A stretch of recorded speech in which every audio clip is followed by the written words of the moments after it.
All right. Sorry for the few minute delay, but we are finally live. How's it going, everybody? I'm Randall Thor 19, the man with the million, one of the co-hosts for the Xbox 2.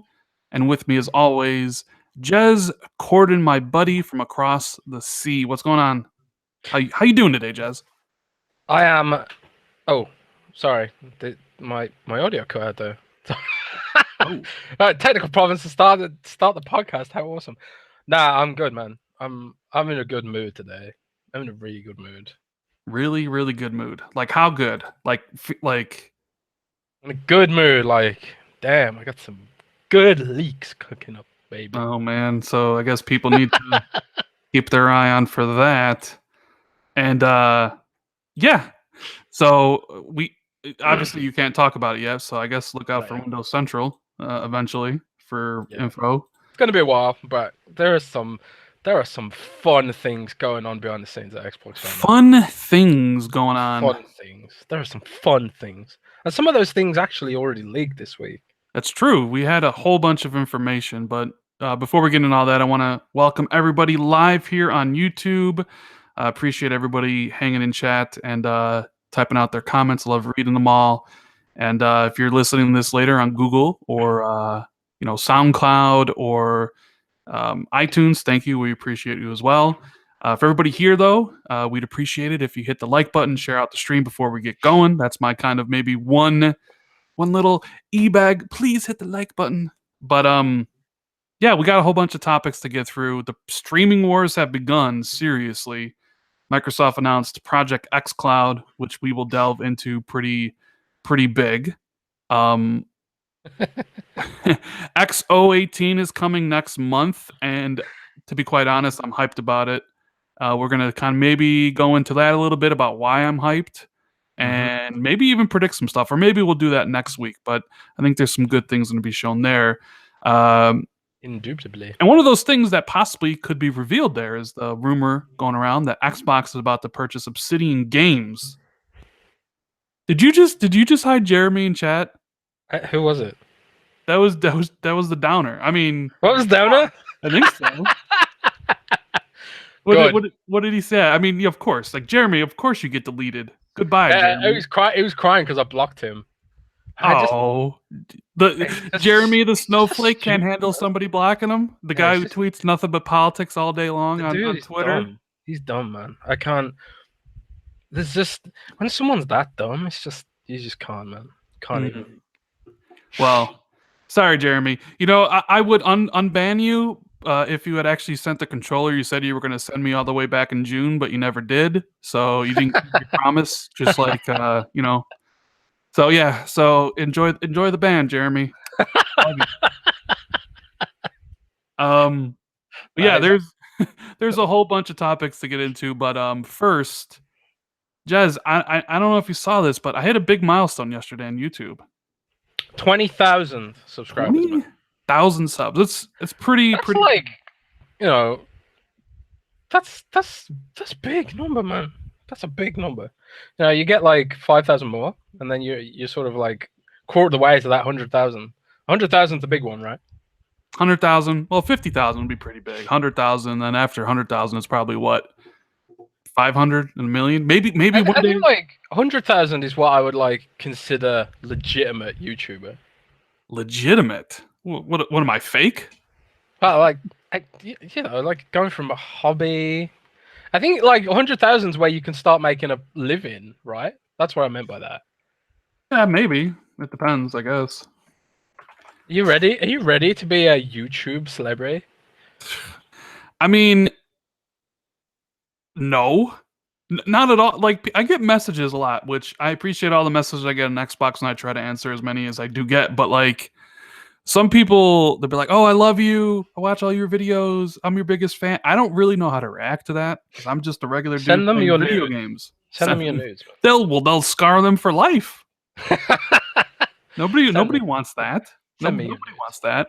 Send me your nudes. But in order to celebrate 20,000 subs, I did start a new giveaway for you guys because I want to give back.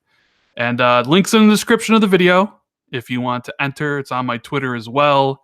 I'm giving away 1 year of Xbox Live Gold I'm giving away 6 months of Xbox Game Pass, and I'm giving away 50 random Xbox One digital games to one lucky winner. So it's a pretty big giveaway. And maybe one of you guys can win it. It runs for a couple weeks. So give us Nintendo Switches to celebrate. I want it to be a celebration, not a funeral. I knew something like that was coming. Why has it got to involve Twitter? You're on YouTube. Well, there is you get an entry for subscribing to the channel. It's the biggest one because it's obviously a YouTube thing. So, I mean, it's 30 entries. But yeah, shout out to Caleb Kaiser for the super chat. He says, "What has hype given for Xbox fans for Microsoft disappointment? So don't get your hopes up." Well, I'm not telling anybody else to get hyped. I am the master of my own domain, and I have chosen to get hyped. Now, you can choose to be hyped or not, but if I get disappointed, it's on me and nobody else, you know? But yeah, normally I would caution. I would advise caution. So that means if nothing really does happen, at least you're not disappointed. And if they actually do something really cool, you are, excited about it. But I'm just personally saying I'm excited for it. Not saying that you should be, but I am. So this is the problem when you go from being like just a regular gamer to being someone that gets paid attention to sometimes. You sort of have to limit your own hype all the time. I am known amongst my friends for getting hyped over everything, right? And when I got hyped like that for certain games, certain oceanic games, people were angry. Like I'd overhyped the game or I'd oversold the game. People were like, "Oh my god, Rare gave you money for overhyping Sea of Thieves and stuff like that." But I just got hyped for it. So now when people say, "Oh, should we be hyped for an event?" I say, "Nah, don't be hyped for anything ever, even if I am privately." Because I'm scared. I'm scared, man. I'm scared of being publicly hyped for it. You did tweet out that Sea of Thieves was going to be the next PUBG. So hey man, there's still time. You should have tweeted. There's still 3 months. That was they can make my tweet come true. What's funny? They drop fishing. Is that PUBG is really not PUBG anymore? That tweet should have been Sea of Thieves is going to be the next Fortnite. Well, how about this? Right? What if Call of Duty Blackout kills PUBG and Sea of Thieves ends up with more concurrent players? Do I win? Do I win then? I don't know. I think you lost just for tweeting it out like that. To be honest with you, to be saved. But at least you didn't take the big L that Microsoft Studios and Aaron Greenberg took over the past week, though. Oh, are you talking about Crackdown? Yeah, and we're gonna get through this really quickly, but I saw Aaron Greenberg, who I know and I've talked to a couple times, and he's a PR dude, so he's gonna do he's gonna put Xbox in the best light possible, but he did say that they never announced the release date for Crackdown, which I find funny because I know everything about Xbox, and I recall the Twitter account tweeting out that it was coming February 2nd, and Phil Spencer was interviewed by Giant Bomb at E3 where he said, "Hey, we announced the game. It's coming out the same day as Days Gone and a bunch of other games. We didn't know that was happening." Like, what date? It's February 22nd. The if you post something on the internet, it's never forgotten. So please don't insult. I think well, here's the deal, right? Aaron Greenberg genuinely didn't know that they announced it. Yeah. And a bunch of people at Xbox genuinely didn't know, because I asked around, and it wasn't just Aaron Greenberg. A lot of people at Xbox said to me, "We never announced the launch date. And I was like, well, it says right here from your official Twitter account, which an official Twitter account is pretty goddamn official, in my opinion. Yeah. I think it was some kind of cross wire. I think maybe someone tweeted it out and then deleted it and then hoped no one would notice. Well, I think if no other game was coming out that day, I think it would be coming out February 22nd. They just probably were like, "Oh crap, we can't come out the same day as all that other stuff." But I mean, Phil obviously knew because he was literally on Giant Bomb talking about how Crackdown was launching the same day as Days Gone and 4 other games. So he knew. I don't think it was.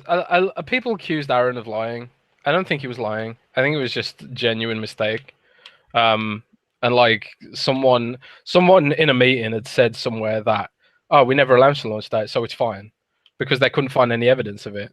But yeah, that's because they deleted it. Shout out to Caleb Kaiser. Says February 22nd. Decisions. Yeah, a ton of games coming out that day. Sounds like Crackdown's not coming out that day, as they've only. This is the question though, Rand. Is it coming out before the 22nd or after the 22nd? If I was Microsoft, I'd be getting either that game out beginning of January or beginning of February. Because if you can get it out beginning of January, you can. You mean the end of January? No, end of January is Kingdom Hearts 3 and Resident Evil 2. But they've said February though. I know they've said February 2019, so I think it should be the beginning of February. Before Metro, I think they should get out before Anthem, quite frankly. Because if Anthem's any good, it's going to take a lot of people away. And there, of course, there's still Metro and Days Gone as well. So, I don't know. It was changed on Amazon to February 28th, which is a Thursday. Yep. Maybe that's the Ultimate Edition? That's another question. Do you think they're going to have an Ultimate Edition for Crackdown 3? Mm-hmm. Like they have. Now, they didn't have one for Sea of Thieves. Sea of Thieves was just a regular version, and it had no early access. But State of Decay 2 had. I think that was literally edition. Because I think Rare literally didn't want one. I feel like I remember a conversation at Rare headquarters about why they didn't do that. I've a vague memory of it. But I imagine that they will do some kind of Ultimate Edition for Crackdown, because there's so much. I mean, what do you do with an Ultimate Edition of Sea of Thieves? Add like some cosmetics. The whole game revolves around cosmetics. You can't really do it. True. But like with Crackdown, you could add like some special guns and stuff like that. The 4-day early access, which Microsoft loves, And I mean, it's got a single player campaign, co-op campaign, multiplayer, which multiplayer is still there from everything I've heard. It's just, I think. Yep. The multiplayer is still there, and it still has cloud destruction. So I've heard. One of the things that I think, was key in this game being delayed so much was Epic buying CloudGen, because apparently, and I was reading a couple interviews from Matt Booty, they're not using any of the tech that CloudGen used or made for. Yep, that's So I've heard too from people in the know that. The fact that CloudGen went to Epic really screwed up development. There was a lot of issues with development of Crackdown. I mean, it wasn't just stuff like CloudGen. I mean, there were all sorts of developmental problems with it and stuff. And also, there was this huge transition of Microsoft going on in the background. Budgets were being shifted around. I've seen some of Crackdown's budget sheets. They go up and down like a yo-yo in some instances. So it's like. It was weird, the development of that game, but I'm just hoping that it's at least serviceable. When a game's like taken this long to come out and had like this many, such a high profile development hell, I guess you could call it. I mean, I just want it to be decent at this point. You just want it to be decent, but I mean, and that's. I'm knowing they basically had to rebuild the cloud destruction stuff. Yeah. Like you kind of begin to understand like why the game had as many issues as it did have. But I mean, I hope it comes out. I fully expect it to be revealed at X018, like multiplayer reveal and the announcement of the release date. Do you agree? It might even be revealed before then. Oh, before then, huh? Maybe. Who knows? Who knows? Is this some sort of wink that something that I don't know? I don't know. I hear things sometimes. Well, I mean, we are a month away from X018, so I mean, I feel confident that it would at least be there. Like my thinking was that they'd reveal the multiplayer for the first time at that huge stage show, and then announce like the release date. But I mean, I guess they could, if they're really going to reveal that stuff beforehand, then XO might even be bigger than I thought it was going to be. Yep. Wouldn't that be interesting? Yeah. So Jez dropping codes in chat. What are those for, Jez? I don't know. Just random stuff? Random games? Oh, Infinity. This isn't that isn't the leak I was talking about earlier, by the way. I ain't gonna spoil any Crackdown stuff, but I'm cautiously optimistic about Crackdown. Put it that way. Cautiously optimistic. And I'm just gonna drop random. I've got loads of keys. Don't know what they are, so I'm just gonna drop them in chat. Enjoy. And they're like Rand did this like huge giveaway. I'm just gonna dump them in Rand's chat. That's right. So I apologize for anyone listening. Actually, you know what? I'll dump some keys on the SoundCloud comments too. So like if you're listening to this later on one of the podcast apps, look in the description on the SoundCloud thing for some keys. Now, Des, we jumped right into this Crackdown thing, but I still want to know what you've been playing this week that wasn't World of Warcraft. Indeed. Well, speaking of World of Warcraft, I killed Gahoon, the final boss, on normal difficulty at least. So that was fun. Big monster thing. So I feel like I can quit WoW now until the next patch comes out. Damn it. Other than that, dude, I'm really hyped for BlizzCon. So I've been playing Heroes of the Storm. I've been playing Overwatch. I installed StarCraft. I've been playing StarCraft Remastered. I'm in a Blizzard mode right now, Rand. I'm usually in a Blizzard mode in general, but even more so than usual at the minute. I've been playing some more Assassin's Creed Odyssey, trying to grind out them bosses. I won't spoil what they are, but there's like when you get to the end game, there's like special bosses you have to kill, stuff like that. You know, I'm just in a gaming haze right now. Gaming haze. Well, I'm waiting for Red Dead, man. I'm just sort of playing a little bit of everything here and there, not really focusing on anything, and then I'm gonna pour all my focus into Red Dead when it drops. Ooh, that sounds cool. For that. Bro. So I've also been playing Odyssey. In fact, that's all I've been playing. All right. Assassin's Creed Odyssey. I'm 40 hours in. Around 38, 40 hours, and I am level 30. And I can't get enough of this game, dude. I literally can't get enough of this game. The combat is really fun. One of the things that I mean, they designed it to be grindy, but like one of the things that I don't mind when a game's grindy is that like if the combat's fun, you don't even notice it's grinding. When I'm like smashing dudes with a spear, which is my go-to weapon, I don't care that it's grindy because it's so much fun to kick people off a cliff and stuff like that. And what weapons do you use primarily? What are your main weapons? I mean, I usually keep a sword handy, and then I have a heavy weapon like an axe or a mace. But I'm more of like I try to stealth through most of the sections before I go, balls to the wall combat and just killing everybody. Yeah. But dude, I don't know what it is. Like there was a point in time last year where I was like I was burnt out on these open world games. Like I started Horizon Zero Dawn on the PlayStation, and you know me, Rand loves PlayStation games. Of course he's gonna love Horizon Zero Dawn, right? Randall Pony, what they call me on these YouTube streets. But I started up Horizon Zero Dawn, and sure, it looks pretty. It looks really good. But I played 3 hours of it, and I was bored out of my mind. I just didn't want to explore. I didn't want to do anything, so I stopped playing it. Same thing kind of happened with Yakuza, another kind of like open world thing with a great story, but all the stuff in between was just boring. But then, I don't know, I'm here I am playing Assassin's Creed Odyssey in this gigantic open world, which is truly huge. And I'm just doing all these random missions I find that end up in these long, quest chains. And I'm just loving the game. And I'm thinking to myself, well, maybe, Red Dead 2 comes out in a couple weeks and that supposedly might be awesome. I'm like, maybe I'm over my fatigue of open world games and I should go back and give Yakuza and Horizon Zero Dawn a second shot.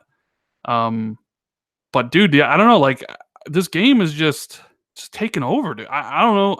I wanna do all the cool mythical boss fights. You just spoiled it. I mean, it has been in the promotions. I mean, I'm not gonna say who the mythical boss fights are, but dude, I don't know. It's a really, really cool game that I'm enjoying. We talked about the microtransactions yesterday or last week. and I still haven't found the need or hit a wall yet. I mean, like I'm in episode 5. I'm level 30. I'm over leveled for the main quest at this point. I think what happens for a lot of people is they go down the path of the main quest, right? And they level up and they level up and they level off, and you can do that in the beginning of the game, but at some point there is a jump. Like at some point, one of the episodes, it does jump from like 25 quests, 7 quests, Yes. to 32. I noticed that when I was rushing it for review, right, a bit, and I did notice that the quest jumped up a lot. So Right. that made me go back and grind. And I think some reviewers took exception with that, especially Right. especially some YouTubers. So, but in this situation, the way I play this open world game is like I play any open world game where I like to explore and do everything. I'm not going to run into that problem because I'll be properly leveled because I've been doing all the side missions that the game has to offer. So when I go back to the main story, I'm over leveled for it or the same level and I can do it. But if you're just focused on doing the main story like stuff, you're going to miss out not only on like almost all the content the game offers, because each of these islands has its own like unique side quest chain which lasts for hours. Yeah, I noticed that. Some of them are really cool too. Yeah, like some of them are great. Not all of them are that interesting, but like a lot of them are actually really, really fun. But yeah, but if you just do the main story, you'll eventually hit that. Unless, of course, you do buy the 50% XP booster, in which case you won't. You know what I mean? Like, you'll be fine. But I don't think I'll run into that problem because I'm just enjoying. Like yesterday, I went to this random island and like there was this huge quest involving this like shadowy organization that had taken it over called the Dagger, and there's all these different type of missions that were involved in it. And I was level 28 when I started that quest line, and by the time I finished it, like 2.5, 3 hours later, I was level 30, and that was just like a side quest that you'd only would see if you had went to this island and only did it. Like you could completely miss some of the stuff. There's some really really cool side missions, like the Socratic method one where you're talking to Socrates and developing that. Socrates stuff is so is good. annoying. Socrates is so annoying. Yeah, but it makes you think though, you know? No, it doesn't. It makes you annoyed. I'm not like, shut up, Socrates. He's like an aging hipster, man. I don't know. Anyways, I just called Socrates a hipster. Yep. So I mean, that's what I've been playing. The review, I know people have been asking me for it. When I finish it, when I finish the main story, I don't know when that will be. Hopefully, I can knock it out over this weekend, and I can have a review out, sometime next week. But we got Call of Duty Black Ops hitting today, I think tonight or currently right now, depending on where you live. My interest in that is not very high. Like the only thing I'm interested in is Black. I only because I don't care about zombies. Like, listen, I did all the zombie stuff all the way up to like Black Ops 3. But I'm talking about Blackout, or were you just talking about the zombies? No, I mean like the only thing I care about in Call of Duty Black Ops 4 is Blackout. But I didn't really care for it too much when I played the beta. So especially with Assassin's Creed Odyssey, I just really don't care about playing Blackout. And if anybody's been paying attention to what I've been playing, ever since this fall holiday season started with Spider-Man and Tomb Raider and Forza Horizon and Odyssey, I haven't played PUBG. I think I've played 5 matches. When there's a quality single player game out or a quality game experience out, I play those. I don't go back and play PUBG. Like it's like I said before, PUBG is a McDonald's sandwich, dude. It's a hamburger. It's low. It's low filling with it's just super cheap. You just play it in the meantime while you're waiting for the great experiences to come out, and the great experiences are out. So I'd rather play Assassin's Creed Odyssey over Blackout. Now, if I finish Odyssey and Red Dead's not out yet, would I play Blackout a little bit? Probably. I know my buddy, James Shields is probably crying right now because he can't wait to play Blackout. But I'll be playing Assassin's Creed, James. Sorry, I know you got enough people there to play the game with, but I don't know. Like I'll be playing Red Dead.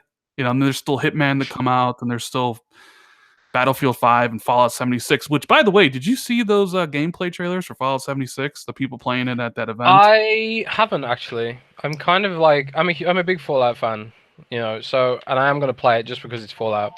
So I'm just sort of I'm trying to like save myself for the pure experience, I guess.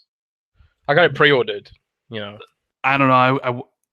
The phone's ringing, but I was not impressed by how that game looked at all. It looks pretty bad. I've heard people unimpressed with it and stuff, and I knew it wasn't going to be like this amazing, shocking game because it's just a mod of Fallout 4, which in of itself is an older engine at this point. So I'm not shocked that people thought it looked kind of rough, but I just care if it's fun, and I think it will be fun at least for a while. Like Conan Exiles was so rough. A really rough game, and it's still pretty rough. I played that for like at least 50 hours, I think. So I feel like I definitely got a lot out of that game, even though it was rough. I think you have to kind of like those kind of games to enjoy it. And like, if you're a Fallout fan, it might not be the Fallout game for you. If you're a fan of classic Fallout, but if you like Conan Exile and stuff like that, I'm expecting it to be good. If you like those kinds of games, I don't know, man. I don't know. Like I'm not that big of a fan of Fallout, so I don't know if I'm going to be picking it up or whatever. But I just happen to see all those gameplay previews, and I'm like, I don't know. I want to kill things and blow things up and build little turrets and build a little house. I need to practice for Brexit, man. For Brexit. Yeah. Opachi wants to know if I played Hollow Knight. You see, thanks for bringing that up. My plan was to play Hollow Knight, after I was done with Forza Horizon, because honestly, I didn't think I was going to play Assassin's Creed Odyssey. And then I decided, you know what? I want to play Odyssey. I bought the game, and I was like, all right, let's see what this offers. And now I love the game, and I'm 40 hours in with probably another 40 to play, and Hollow Knight's got to take a back seat, unfortunately. Hopefully I can get to it next week, and I'll make a video about it, which I really want to. There's also that PSVR game I want to play, Astrobot, as well as this other, The Gardens in Between, which came out for the PlayStation.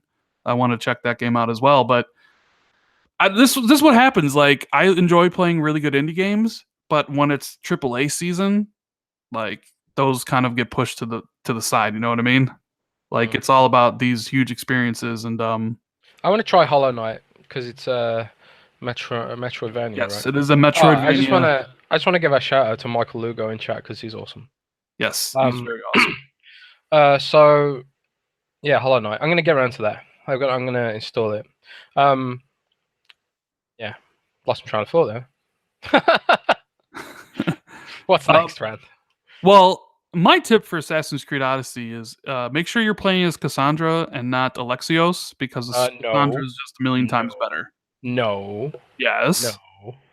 No, that's not true. Why do you lie? Why are you lying to the people? If you're playing as Alexios, you're probably experiencing half of greatness. I am team Alexios all the way, man. Yeah, I mean, I don't know how do you like that guy's voice actor? Like, Cassandra's, elegant. Her voice actor is perfect.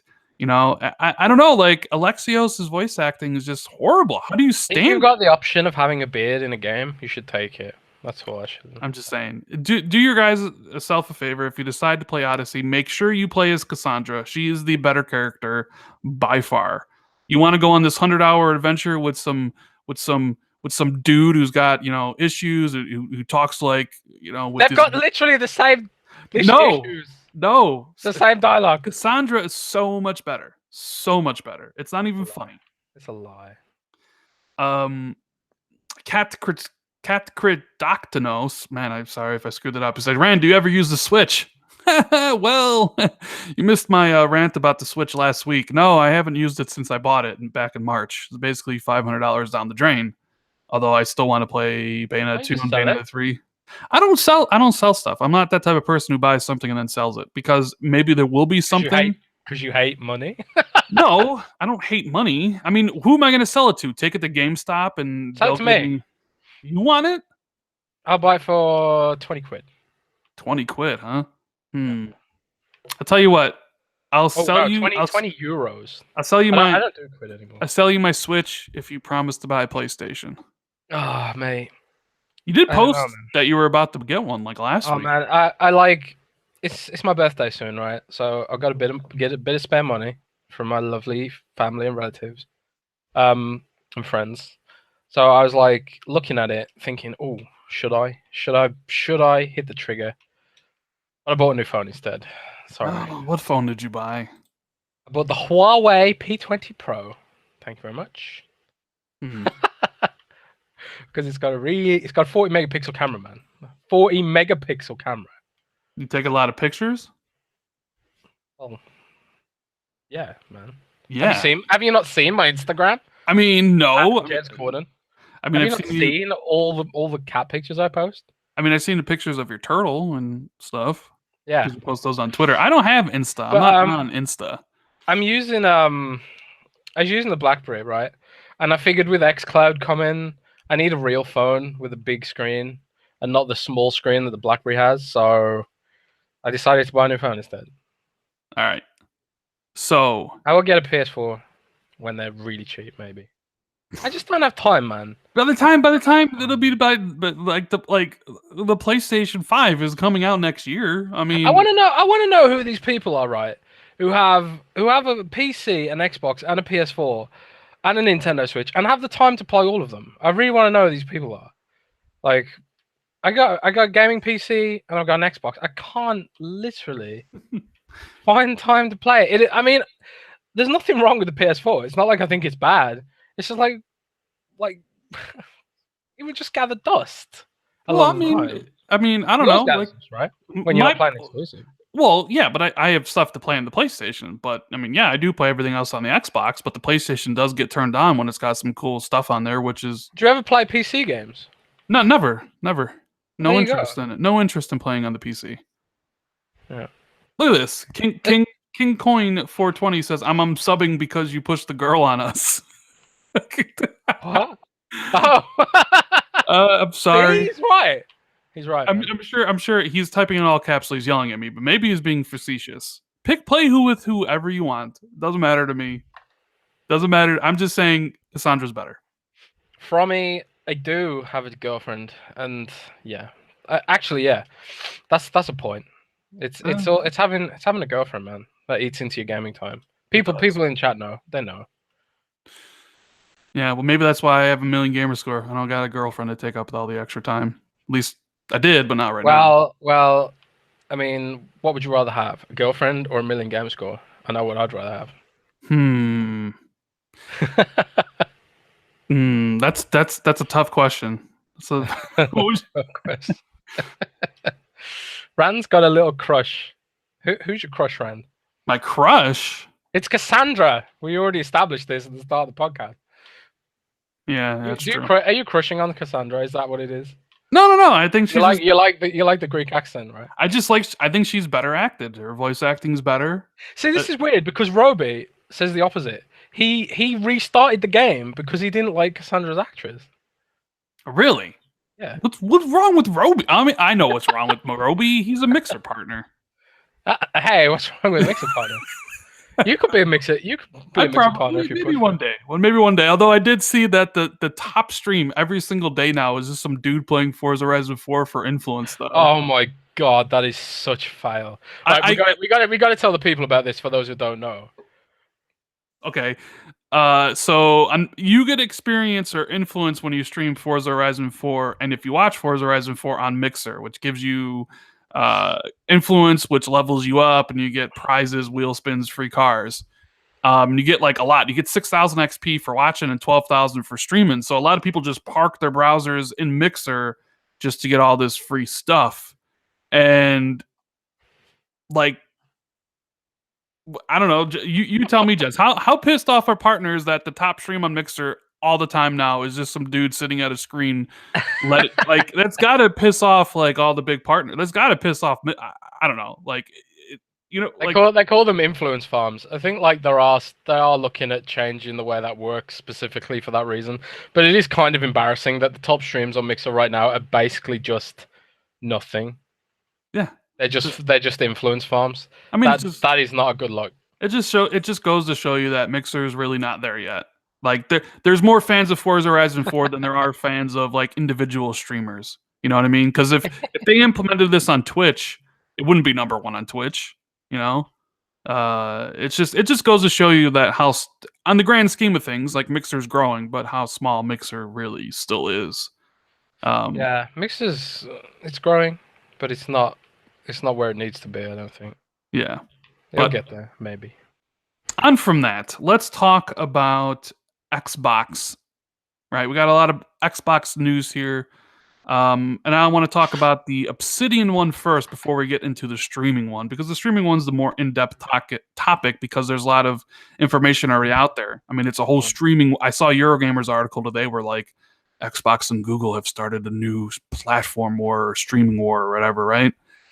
But, you know, and some people are like, okay, I'm into streaming, I'm not into streaming. You know, it has kind of a mixed reaction, but for the most part, people love it when Xbox buys studios, right? Because it means more games for Xbox fans or PC fans if you game on Windows 10. So the other day, Jason Schreier from Kotaku wrote an article saying, sourcing 3 people familiar with negotiations, that Microsoft was 90% close, 90% almost done with closing the deal to buy Obsidian, and that that it's a matter of when and not if.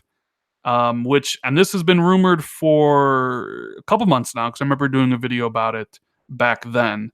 What do you think about this, Jazz? And then I'll chime in with mine. Do you think this would be a good purchase? Do you think this is actually going to happen? Well, I've, like you, heard the same rumors for a while now, but I guess Kotaku have like better evidence than me. I didn't leak it because I didn't have any really hard evidence to back up my claim.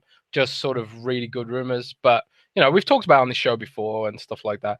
I personally think it'd be a great purchase, not just for Microsoft but also Obsidian, because one of the things that I've always felt about Obsidian is recently they're most known for games like Pillars of Eternity and also South Park Stick of Truth. I love Pillars of Eternity, but and also I believe, did they work on Torment Tides of Numenera? I can't remember if it was them or someone else, but it was the same engine at least. But the thing that really frustrates me about Obsidian CRPGs recently is just how bad the engine is. The engine they use for Pillars is so bad. The tech is awful. It's unoptimized. It's clunky. The animations aren't good. The sort of static pseudo 3D stuff just doesn't look that great. But the gameplay and the story writing has been really good though. So I feel like if Microsoft sort of stepped in and helped fix their tech issues, they could make a really great RPG in the future. And I think like that's a great purchase, not only for Microsoft, but also it keeps Obsidian afloat, And Microsoft and Obsidian have a bit of a history too. Yeah, not necessarily a good one though. Yeah, it's a bit mixed, right?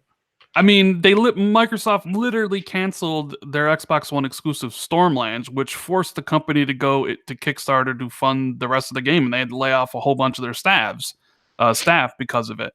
I mean, like, you would think if that was like you were in charge of Obsidian and like you already know that Microsoft was almost the downfall of your company once, like, would you really want to go back to the well? But then again, different people running Xbox now, different people running Microsoft now, different strategy, different policies, different people running both companies. So yeah, I mean, Obsidian's a quality developer. Like, they've, Knights of the Old Republic 2, great game. My personal favorite from them is South Park Stick of Truth. Love that game. I even played Alpha Protocol. So I played a lot of their earlier stuff, at least like Alpha Protocol is another game that suffered from bad tech more than anything. Yeah, I haven't played any of their recent stuff. I haven't played Pillars of Eternity, even though I think I have it. Even though it's highly rated on Metacritic, people love it. And I mean, I think this is more to do with wanting to have more of a viable PC developer rather than like, we need to buy this to make games for Xbox. I think this is more like PC centric, but the game will still come to Xbox in the future, if you know what I mean, or at the same time, especially with keyboard and mouse stuff. Because that's the other thing. Like Obsidian, all right, there's the talk that they currently have a game that they're working on with Take-Two. You heard about this, right, Jez? Because it was in the article with Kotaku. I didn't read the article, so you have to fill me in. So they currently are working for on a game that's not announced yet, but is like part of Take-Two's publishing arm. And obviously, if Microsoft buys Obsidian, they absorb the contract. So either they have a couple options. Either they buy out the contract, so Obsidian stops working on it, and they pay 2K or whatever, or two, they let Obsidian just make the game, similar to how they just let Compulsion Games finish up We Happy Few with the contracts in place. Or maybe Microsoft buys the contract and then just tells them to work on something new. So maybe they can have a game ready right away. I'm not really sure what's going to happen, but I do feel with like the addition of keyboard and mouse coming to Xbox that the game they make is going to be PC first. Possibly. And then maybe come to Xbox with like customized controls or with keyboard and mouse. But I do feel like Microsoft is trying to broaden the PC space, which I'm not sure a lot of people are going to like, because a lot of people are like, why is Xbox Play Anywhere a one-way street? Why do it's like, I mean, today we're calling it PC today, but what it's really going to be, it's more about having games that are good for mouse and keyboard, right? Yeah. Because they're going to be pushing mouse and keyboard in the future. That is true. Yeah, they are. So, theoretically, now, when I originally leaked mouse and keyboard, the Razer partnership and all that stuff, I originally leaked that a few months ago. The documents associated with that leak were from early in 2018. And in those documents, it says that developers will still have to target controllers first.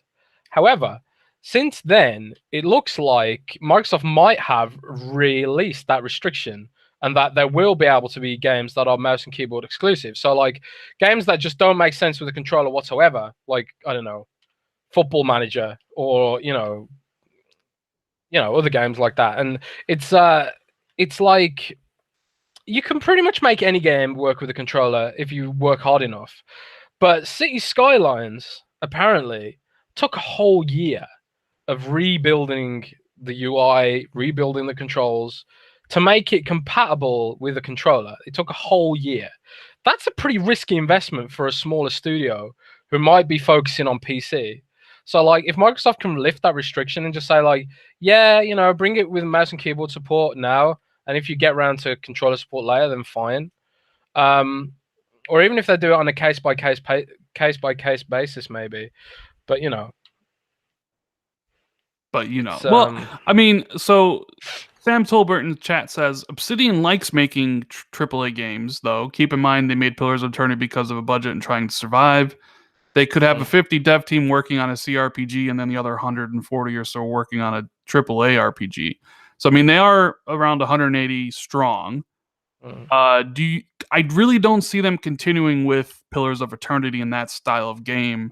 I don't know. Like, in my opinion, I think they'll go AAA. It's kind of funny, like, Fable's coming back and is being made by Playground, but maybe the team you want to make Fable or an RPG is the one you're just going to buy, Obsidian, right? I mean, there has been some rumors that Playground isn't making Fable anymore, but I've heard they are still making Fable, and that's recent. So I don't think they're going to just rip Playground off of Fable anytime soon, just because Playground hasn't made an RPG before. Vladdy Putin says 343 and Obsidian presents Halo RPG. Ooh. Interesting. I've always wanted a Halo RPG. I'll take that. Well, they're clearly looking to expand their core brands away from, the genres they're known for. So we got Gears Pop, which is some kind of mobile game. We got Gears Tactics, which is like an XCOM clone. which, by the way, I've heard is shaping up really nicely. I'm really looking forward to that. And then you've got like, you know, you had that Forza mobile game which got Miami rebranded. Street. Yeah, what Happened with that game? We still don't know what happened with that. It is my mission at E3 next year to find out what happened with that. I guarantee you over that game, everything. I guarantee you that game was originally called Forza Street, and then somebody at Microsoft played that, and they're like, no, we can't have Forza attached to this game whatsoever. Right? Definitely. I think like it was. I mean, it uses Forza assets. It was definitely a Forza game, no doubt about it. But they just sort of pushed it out the door and then pretended it doesn't exist. It's like so weird. They sent it out to die. I don't get it. It's so strange. It really, really bugs me that I don't know what went with that. That is, you need to get to the bottom of this one. But as this pertains to like the narrative of like Microsoft, what was your biggest complaint about Xbox before entering this year? It's probably biggest complaint. Games. Yeah. No Xbox phone. No, well, okay, yeah. Well, you're like the Windows phone, but like my biggest issue was like, hey, console's awesome. The Xbox One X is great. I have no doubt that whatever they build in the future, the Scarlett devices are going to be awesome as well. The services are top notch, right? You can't deny that. What they truly were lacking were a great first party stable with quality exclusives, and that was my biggest complaint with Xbox. And obviously, Microsoft knew. They heard all the feedback, and they're like, we got Xbox Game Pass. We want to sell to people. It needs games. We planning on taking this stuff to 2 billion gamers, and Google's getting in. So how do you differentiate your service from their service? Well, exclusive content. So it's like, all right, we need to really kind of focus on finding the right developers. Yep. They go and they get Playground, who they worked with previously. Yep. They get Undead Labs, who they work with on State of Decay, hopefully to build a bigger State of Decay game and a better one. They purchased Ninja Theory, which was a shocker because they make really good quality single-player games. I'm still not sold on Compulsion Games, despite what people say. I think Compulsion Games was a mistake. I think they've made nothing but mediocre games. Bro. I'm just saying, dude. Like, I know people who love We Happy Few, man. I haven't played the new version, but... But I tell you what, though. All the people I know who love We Happy Few are British. Okay, well, it's set in British. I'm just saying, like, I get all the acquisitions and why. I just don't think Compulsion Games just doesn't really fit. Like, I played Contrast. It's okay. It's definitely not a studio I'd be like, you need it's like Microsoft and Sony or Nintendo needs to buy this studio. And We Happy Few, whatever. Maybe with the funding and better, like, obviously a bigger plan. Clearly, they had a pitch that Microsoft liked. Clearly, that's true. So I'm just saying, personally, I don't get it. We'll have to wait and see whatever their first game is for Microsoft. And the initiative seems to be shaping up quite nicely. Whoever knows what they're working on. So it's like, all right, Microsoft's like, here's some studios. And then you hear about these extra acquisitions like Obsidian. And then even other rumors going around that that's not it. People in the know are saying that there's more to come. Potentially Sumo Digital, possibly, I don't know, Hazelight. I think those might be announced at like X018. But Xbox is really trying to do their best getting these developers, building studios, hiring like 600 developers this year to build these games for people. And I still see people bitching about it. Not that like bitching about in the sense that like, oh, well, they should have did it earlier, which nobody argues that they shouldn't have. I mean, if you like, what are you going to do? Build a time machine? Yeah, I mean, I agree. They should have been doing this back in the 360 era. Like, of course, I'm not arguing they shouldn't, but like, when your biggest complaint is Microsoft has no games, and then Microsoft goes out and buys all these developers to make games for you, like, but now, of course, the complaint is these games are 3 to 4 years away. Well, it's like, no shit. Of course they are. Like, games just aren't like, here's a cup of water, add like some packets of sugar, add some water, and now you have a game. Of course, it's going to take some time. But the direction of Xbox is, I'm happy with it now because I mean we'll have to wait and see if the games come out and they're all crap, well then we're gonna have a problem. But like currently, I mean, I think they're doing their best. I mean, like, of course, I want the games now, but what are you going to do about it? But man, I don't know if you saw it, but Jez, there was a thread on Reset Era about No, no. about, and it just turned into Whenever you start a story where there was a thread on Reset Era, I cringe a bit. Dude, there like, and there's a good Xbox community at Reset Era. Like, you know, Cloburl, really good dude. I know. Very, very knowledgeable, a very good sort. Like he knows what he's talking about. Like he basically had to left Reset Era because people were attacking him over the Obsidian thing. And if you go read that, and I'm surprised the mods left that thread open because it was just a cancerous, like reading through that stuff, and I don't get it. Like people are just there's true hate for Xbox out there. True hate. And look, it's so sad. It's so sad. Grown men, often with kids, that's hating the plastic box. It's sad. Well, even when I look at my comment sections, like I love the well thought out comments. You know, I like them. I read them all, but then you still get these like poorly written grammatical errors everywhere. Just dumb comments that you think to yourself, okay, well, this guy's maybe 12 or 13 or whatever. But then you think to yourself, but what if he's not? What if he's 50 and has kids and this is how this person's acting? But, and look, I'm not saying you can't be disappointed in Xbox. Of course you can. You know, it's the product that you bought. You express your disappointment. I'm talking about hatred, like Xbox murdered your spouse and you like hate them for life. Like, sad. It's so weird to see such hatred for just a gaming device, an entertainment box. I don't get it. I'm thinking of making a video about it, and I just don't get like this. People are really strongly attached to their consoles in a way that is, quite frankly, disturbing. Yeah. Right. I mean, if you guys want a good laugh, just go read through it. That thread's 70 pages long, and it's just like filled with just the most cancerous shit. And I thought that website would actually change after being like, you know, risen from the ashes of NeoGAF.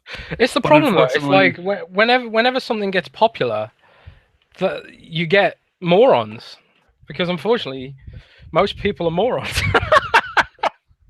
So you know, these forums always start off with the best intentions, the coolest people, and then you get like morons. You know, so I don't get it. Yeah, I had to leave Reset Era for the same reason. You know, it's just people just genuinely hate me, hate you, and anyone who has anything positive to say about Xbox ever. You know, ignore all the criticism, the constructive criticism we leverage, of course. Yeah, I mean, I've put all my constructive criticism right where it matters. The people who can do it, like, you know, I was disappointed with some of Xbox's offerings this gen, and I made videos about it and stuff, but I don't hate anything. I don't hate Sony. I don't hate Nintendo. I'm like ambivalent to Nintendo. I don't care what they do. You know, like Sony makes great games and I'm happy to play those. I don't understand like what causes a person to just truly hate something that is just an inanimate object, I guess. Yeah. I don't know. But I grew up on PlayStation, man. I grew up. So did, I grew up on Nintendo. Like I say it even now. PlayStation 1 is probably my favorite console of all time. Ooh. Like forget the Xbox One, forget the 360. PlayStation 1, man. My PlayStation favorite, 1, my so favorite many great games on there. My favorite console of all time, still probably the 360, because it's where I played. Like I literally played like all the great games of that generation, and it was such like a great 8 years, basically. Yeah.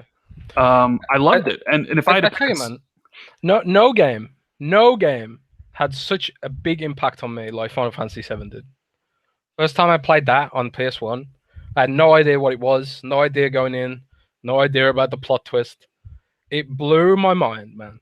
It blew my mind, and no game has come since then which has even come close to blowing my mind like Final Fantasy VII did. And it's 2D with ugly little sprites, terrible graphics. You know, the music's aged really well, actually. That's why I got a PlayStation 1. I remember seeing the commercials for Final Fantasy VII on TV, and I was like, It was I perfect. need this. The game was And perfect. I got a PlayStation, and I've played Final Fantasy VII 10 times. Like, if you're going to include Same. games, Same. top 10 games ever, Final Fantasy VII for me is on that list. And that's why I got a PlayStation. That was PlayStation was more about like third-party games at that point rather than the exclusives, because Sony's really exclusives didn't really kick in until about the PlayStation 3. But PlayStation 2, man, like if I would say 360 is my favorite console, PlayStation 2 is right behind it. Because Jesus, they had some amazing games on that console as well. But yeah, PlayStation 1 right there. I don't know where I'd go from there. Probably, I don't even know if I put Xbox, maybe Xbox One or this gen after that. Maybe the Genesis or whatever. But, whew, yeah, I just thinking about all the games I played in PS2 and the 360. It's just like brings a smile to my face, man. Brings a smile to my face. It brings a smile to my face now. I'm feeling nostalgic now. I could do a whole podcast about PlayStation 1. Hey, well, I still got all my games, man. I've still got all my games. If you're feeling nostalgic, they got the PS1 Classic coming soon. I'm still waiting to hear the full library of games that are coming to that, but I would much prefer some kind of PS1 emulator on the PS4. That would, if PS4 had better backwards compatibility stuff, it would spurn me to buy it. Same with the Nintendo Switch, actually. Nintendo Switch had better like legacy support and not some dumb subscription that I wouldn't use that often. So let me buy the games outright, damn it. Yeah. But I would pick them up in a second, So, yeah. Do you think this is it for Microsoft's acquisitions this year? Is Obsidian the last one, or do we think there's more to come still? It's hard to say, man. I mean, we knew about Playground before E3 happened. I didn't expect all the others at all. And who knows? Maybe Microsoft surprises us.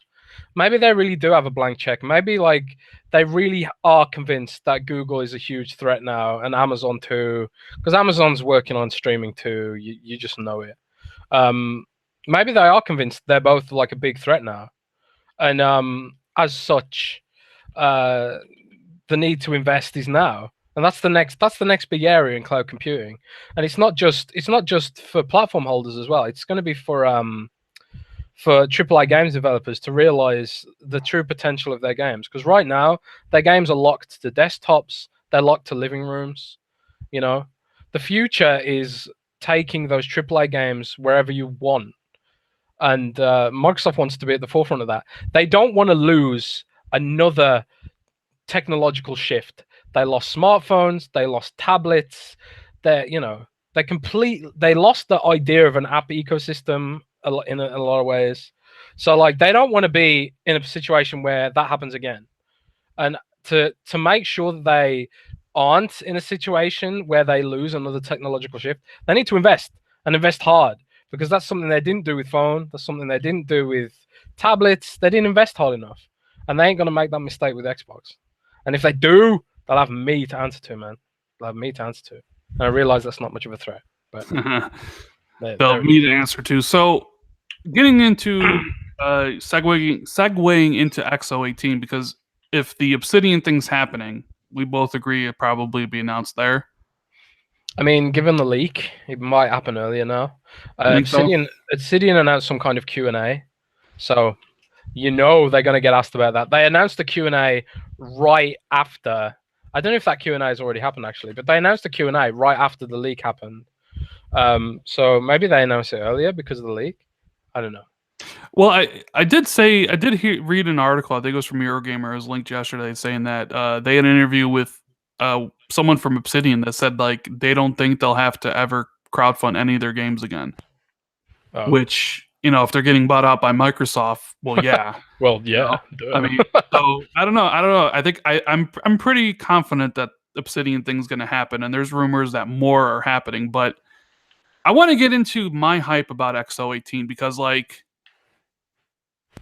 when they first announced this, when Phil announced this at Inside Xbox, I was like, because I had heard the rumors, and I was like, I don't know, like they don't really have anything, like ready at this point, but talking to some people, like I am starting to get truly excited on an E3 kind of level. Maybe On an E3 kind of level. On an E3 kind of level. Damn. I don't know. Like that's a big level, man. It is like they're gonna all their eyes are gonna be on Microsoft.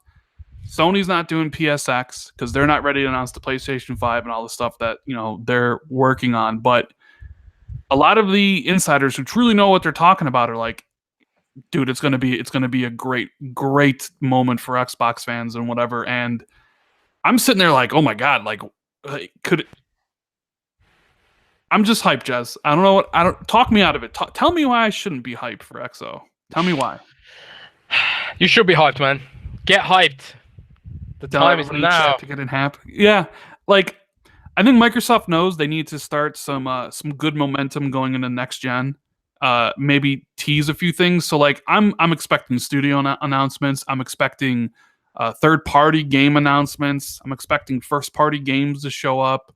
I'm expecting just like news to drop in a way that probably make people like really look at Xbox, in a different light. Like saying like, all right, they know what they're doing. Their plan is in motion. Because in my opinion, 2019 is all going to be about next gen. So I think Microsoft is going to tease it.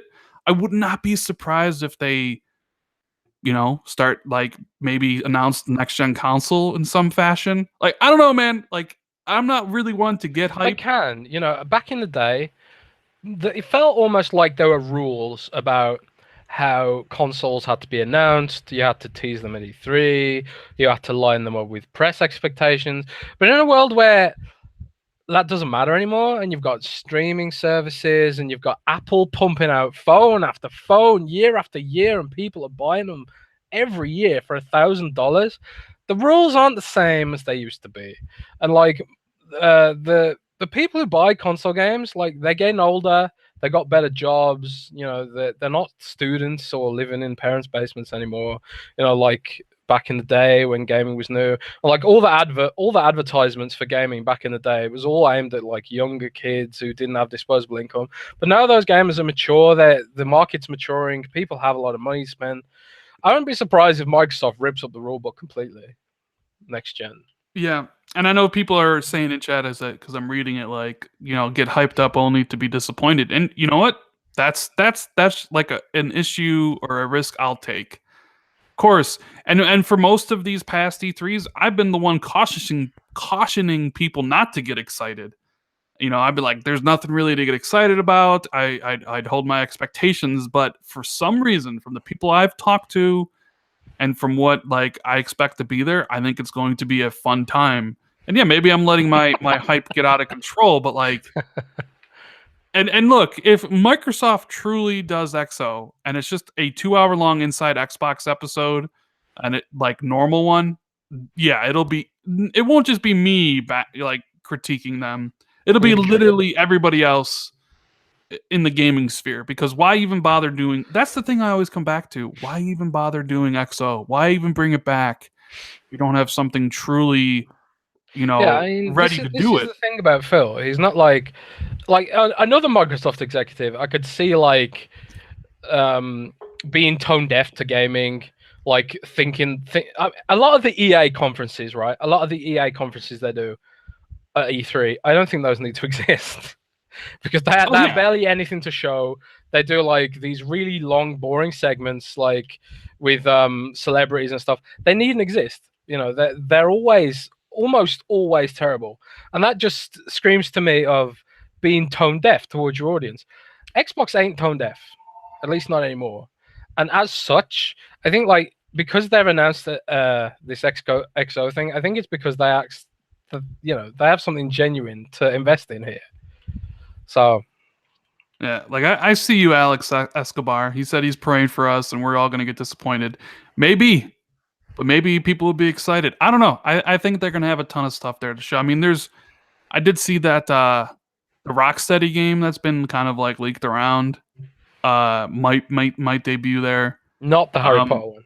No, I mean like I don't know. You see, like for a while, it's like, oh, Rocksteady's making Justice League, and now Rocksteady's making a Batman Arkham Family game, and it's like, oh, like what I do expect is I would here, Jez. Let me give you like a scenario, and let me know if you agree with me. There's going to be a segment about Game Pass, and then they're going to say an Ashen is available today on Xbox Game Pass. I think that's highly likely, actually. Now that you've said it, right? Like because they are still very certain that the game's coming out this year, and if we know it's day one Game Pass, they speak as if they know, Yeah, I fully expect there to be like it's available now. It's available today in Xbox Game Pass. Yeah, and like below, I don't know if below, like apparently below still scheduled to come out this year. But I expect this Ashen. I'll make a video closer to the release and I'll go through all my predictions of what I expect. But that's just kind of like a little morsel there. But yeah, I'm excited. Maybe I'll even get more excited, as the time goes on, and then maybe I'll end up being disappointed, and it'll be my own fault. But maybe the bigger news this week, which might have more of an impact on the future, is the xCloud. xCloud. It's going to give it to you.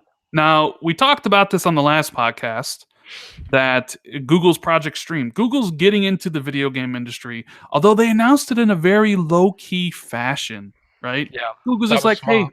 hey, you want to play Assassin's Creed Odyssey for free? Test it out. All you need is a Google Chrome browser, whatever. It's just a little experiment. No biggie, right? But then there's the rumors of the Google Yeti device, which is, according to Eurogamer in the article they ran yesterday, is a next-gen console that is supposed to compete with PlayStation and Xbox in some fashion, along with their streaming, which, if you've read because there's no NDA on the Project Stream, I've watched streams of it. I've read articles of people who've tried it out, and they're all blown away by how well it works. Yep. Which has led people to be like, oh my God, streaming might actually be viable now, right? Well, Microsoft put out a video, what was it, Monday, announcing their streaming service called xCloud. And, well, Jez, you know more about this, so you take it from here for a minute.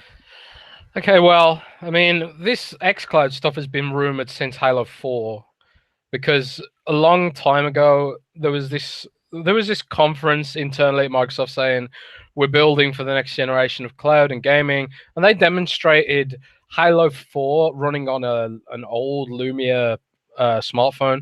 They've been working on this for a long time. Now the tech that powered that has been completely replaced and redone. And they're like, this is a whole new generation of the tech. It's not like they've been working on that single thing for years and years. But so xCloud is the service that will hit the public, and it's going to be basically the rumor is, and the expectation is that it's some kind of hybridized solution in some ways. I think when it comes to smartphones, it will be full streaming, but I think they are looking at doing solutions, at least on PC maybe, and lower end tablets and stuff like that. They're looking at some kind of hybridized solution where some of the collision and movement runs on your local device, and then you stream the visuals over the cloud, and that makes it feel like it's native, but like you're playing it on like a low-end tablet with 22-hour battery life or something like that, like a Surface phone, for example. So they're working on some like high-tech sci-fi kind of stuff for this xCloud streaming thing now. And I've been saying for years, when I started blogging, God, 5 years ago now, I was even saying back then, Microsoft sees their competition as Google and Amazon, really, at the end of the day. And that's ultimately what they're afraid of. They're afraid of a big technological shift, in the same way that mobile computing has sort of changed the way we interact with apps and services and stuff like that. And it left Microsoft with no choice but to put Office and OneDrive on Android and iOS and stuff like that, because Microsoft was they were nowhere to be seen. They weren't part of the party. So Microsoft doesn't want to be on the wrong end of this technological shift. So they've been investing in it for a long time. And this, investing in studios, making sure they've got exclusive content, making sure they've got like high quality hardware stories to marry with that. They've got like I mean, the patent just came out today for a folding tablet. I don't know if you saw that, Rand. I did see that, yeah. Like a tablet with a flexible display that can be folded in half and like put in your pocket and stuff like that. Not a phone, like a folding tablet. So is that going to be the X Boy? Maybe, and like there were some compelling hints in that xCloud blog. Like, for example, the touch controls on the screen, they weren't just your regular mobile phone touch controls where it was like the ABXY button and then you had the triggers, fake triggers on the touchscreen. The display it showed for like Halo and the display it showed for Sea of Thieves, the touch controls were bespoke to the game. So instead of an ABXY button, it had like a button that was a symbol of a gun, a button that was a symbol of some banana, for eating it. So like developers will be able to make touch controls that sort of make sense. They're not just going to like stream the game and then just slap ABXY on it. Microsoft wants to get it right. And I think they are the company who's most likely to get it right. Google is a juggernaut. They've got insane amounts of money, but they also don't have a very diverse business model. Like 80% of their revenue is from ads and search, and a lot of their other projects have just straight up failed. Like they closed Google Plus this week. Yeah, Google Plus, Jazz. Like one of the reasons why you remember last week where you talked about why you hated Google? Yes. Like that whole Google Plus thing, pretty fucked up, dude. Yeah, so like for those who don't know, Google Plus leaked loads of data, like it was hacked or something, and Google didn't disclose the fact it was hacked. And they're such hypocrites because whenever their engineers find a security problem in Windows, they publish it and they don't give Microsoft any heads up. They don't give them any time to fix it. But when Google has a security problem, they try and cover it up because they're a scummy company, man. They are a shady, scummy company, and they are the last company you want to succeed in this business, I would say. Personally. Yeah, I mean, it was pretty shady what they did. But like back to the streaming thing, like there's a war going on. Like this is people don't get it. Like Google's deadly serious about getting into this industry, and I'm sure that not only scares Microsoft, but it's got to scare Sony to a certain extent as well. I'll be straight up honest. I think what ends up happening is Sony partners with Amazon or Google. I don't think Sony can compete with them on cloud stuff. You think? I don't think Google. I think there's a better scenario of Sony partnering with Amazon than with Google. I think I would like if Sony partnered with Amazon for streaming, that I would be okay with that. Amazon's a pretty crappy company in some ways too, but they're not as evil as Google. So I think Amazon through Twitch, at least to some degree, Amazon gets gaming a bit more than Google possibly could. I mean, let's face it, Google's experience with gaming is free-to-play games on Android. But yeah, I don't think how can Sony for Sony to compete with them on that level, they need like billions of dollars worth of investment. Well, yeah, they're not going to be able to build their own data centers. That's like one of the strengths that Microsoft has. They have the Azure and all those centers, and Google's got all that stuff, and Amazon has all that stuff. I mean, what cloud provider powers PlayStation now right now? Is it Amazon? Probably is, right? I don't know. Probably. But as how this regards to Xbox, so they made sure to mention that this, all the Xbox game would work on it, but they didn't really announce the business plan. And I've seen some people kind of run with this saying that when this launches, whenever it does, I know there's like a, it's going to be in beta or whatever to the public next year. Who knows when it's fully going to launch?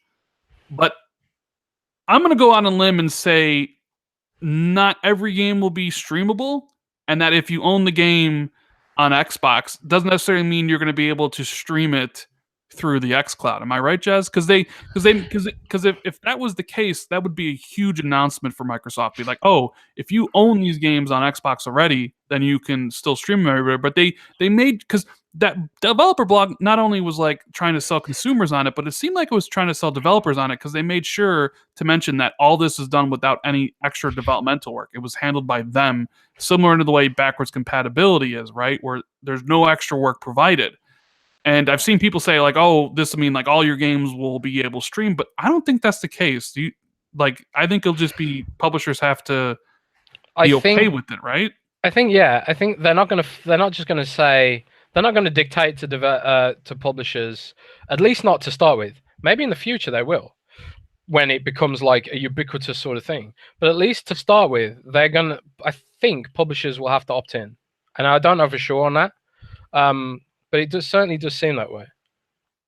And that's the right approach. I think you don't want to force the new tech on developers and stuff. Do you think their streaming service comes out before next gen? Like, how's this all situated, right? Because they said 2019, right? Right. So 2019, well, for like public access or public trials. Now, I don't think Xbox's next consoles until 2020. So that's a long way. But like, how does that work in? Like, do you think it's going to be free? Do you think that you're going to be required to pay, have Xbox Live Gold to use it? Do you think there'll be some subscription fee alongside of it? I mean, like, I'm kind of thinking, since it's probably costing a lot of work, I can't imagine it being free, but I could see it being part of like an Xbox Live Gold thing.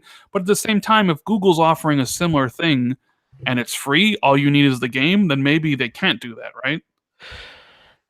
I suppose it's hard to say. I mean, I suppose what Google could do is you buy the game from them up front, and I suppose it'd be the PC version, ironically, meaning that Microsoft gets a cut.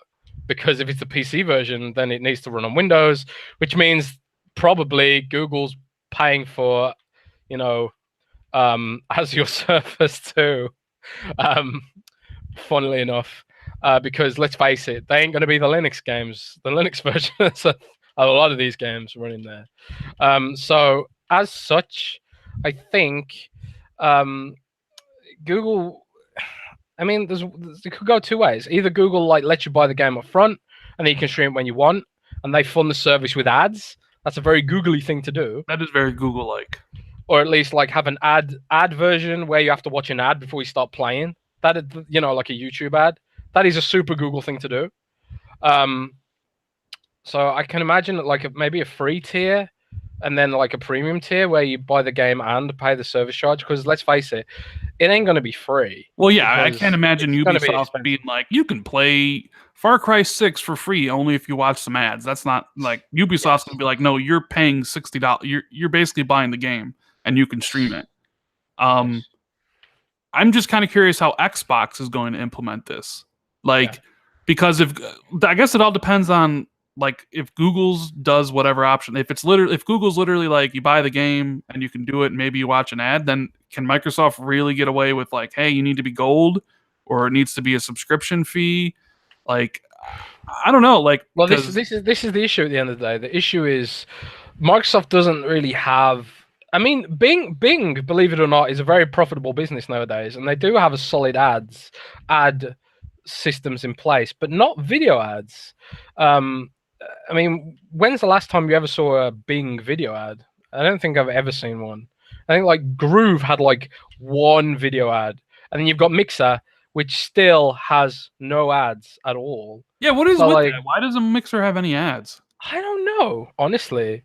I think the plan is to eventually have ads, because that's how you fund a video service. I mean, Twitch has ads all over the place.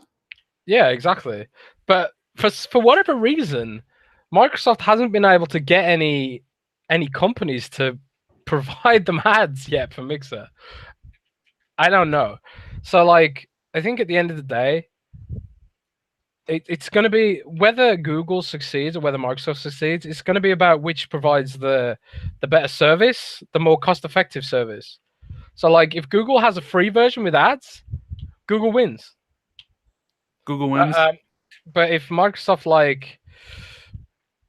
but the thing is, then you've got Microsoft being like, well, say 400 of your games will just work. If Microsoft builds up those relationships with developers and makes sure that it has a huge amount of content day one, and then more people just start using the Xbox streaming and it becomes the sort of dominant force like Netflix, then Microsoft wins. You know, Well, I mean, we're still forgetting like Sony and all this. Like, we're also still like, maybe nobody cares about streaming. Maybe it doesn't really take off, at least not yet. Maybe this is more for solution 3 to 4 years from now. I Because I mean, it's know, certainly possible that no one cares. Definitely. definitely. I mean, like, for instance, I'm a hardcore gamer. I'm probably more hardcore than most people, considering like all the games I play in my gamer score. Streaming video games doesn't interest me and will never interest me. Well, maybe never is a strong word, but I am always going to go for the traditional console because it's going to give the better. And just right, to reiterate, Microsoft has committed to right. future console generation. But that's for me, and I know a lot of people like me will feel the same way. Like, yeah, streaming. Like, if you want to stream, go ahead. But for me, I don't really have any interest in that. Then, like, streaming then would be maybe in the realm of the casuals, and who knows which win the way the casuals go. However, there, like, I did think of this scenario, and stay with me here, Jez, for a minute. Like, I'm gonna get an Xbox Scarlet, right? That's just what I'm gonna get one day one, whatever. Like, but what if Sony had a streaming device or a streaming solution where like I could stream their exclusives over the PC, right? Where I don't have to buy the PlayStation 5 and spend $400 on it, but I could essentially still play God of War 2 and Horizon Zero Dawn 2. Or you can even flip that scenario. You're a PlayStation dude, right? You got the system because you want the best games and the best experiences and the best multiplats or what have you. So you're playing your God of Wars and your Horizon Zero Dawns and your Killzones. But Microsoft start actually putting out great games, right? And you were always one of those person that said, "Hey, if Microsoft puts out great games, I'll get an Xbox." But there's a solution out there where like you don't have to spend the money for an Xbox, because that's what I always see. People always say, maybe I get an Xbox, but it's too expensive. Like, I don't want to spend $400 or $300 to get an Xbox to only play a couple games. I mean, hell, I bought a Switch to play a couple games at $500 and I don't use it, you know? But what if there was that scenario where like, hey, well, you already have your PC, so you could play it there, you know, whatever. Or you could just stream it on your browser or your phone and you could experience Ninja Theory's next game or Fable, and like you only basically use it when there's a game out, so you wouldn't really run into like data caps or any of the other stuff. It's just like here and there. Like, I think that could be a viable scenario, right? Yep, I think so. And that's pretty much one of the whole point of this streaming stuff is to reach customers you wouldn't have reached otherwise. So like maybe you want to play that cool, you know, PlayStation or Xbox exclusive, but you don't want to jump in and buy a console like me. Maybe PlayStation Now and xCloud is a better solution, you know. But you know, it's funny, Rand, because I read a report the other day that piracy is on the rise again for movies and stuff. I did see that, yeah. And TV shows, because there are so many streaming services now that rather than subscribe to all the different services, people have just gone back to piracy. So like, you know, it's a two-way street in a way. There's like not. Can you imagine if there was like, this doesn't really happen on music services much, but if like say for example, each major music service had like 25% exclusive content, you'd go back to piracy, wouldn't you? You wouldn't just, you know, if 5 of your favorite bands were on 5 different streaming services exclusively, you wouldn't subscribe to 5 different streaming services. I mean, no, you wouldn't. And I think I saw Steam say the same, like Valve say the same thing. Like, piracy is about access, not about like the money. That people want to pay for the stuff. It's just that sometimes they can't, or, you know, why isn't this available here? But, you know, the streaming service thing is a kind of a good analogy, right? Like, you have Netflix, you have Hulu, I think CBS has their own, ABC has their own. You have all these different streaming services, and that's exactly what next gen's going to, like, you're going to have Google, who's going to offer a lot of these third-party games. You're going to have Microsoft, who's going to have all this stuff. You're going to have Sony, you're going to have Nintendo. The question is, like, which one are you going to pick? You know, why would somebody go with Google over Sony and Microsoft? Because, you know, as of right now, Google doesn't have any first-party developers, right? unless of course they come in and decide to buy some big publisher and then turn all their games exclusive to whatever they're doing. EA. Oh So my god. Can you imagine Google and EA? It's like the ultimate trinity of evil. yeah, but a lot of EA's games wouldn't be viable anymore. They'd lose the FIFA license. They'd lose the they lose the NFL license. Forza football. Well, there you go. I mean, I don't know. Like most of Google's, like most of EA's money comes from all the sports stuff, and I think they would like lose their license like if they did that. If they became like first party, because I'm not really sure how that works. I think it was because they were third party, but I mean, yeah, I guess that's if they really want to get in on that, like then EA would be good, or maybe Square Enix or something. But like it's going to come down to content. It's going to come down to content that separates it, and potentially like how good the service is. Microsoft clearly realizes that, which is why they're funding all these new studios, because they want to have all these games not only for Game Pass but also for people to like a reason to choose Xbox. And Sony, they've been working on their first party stuff for a long time.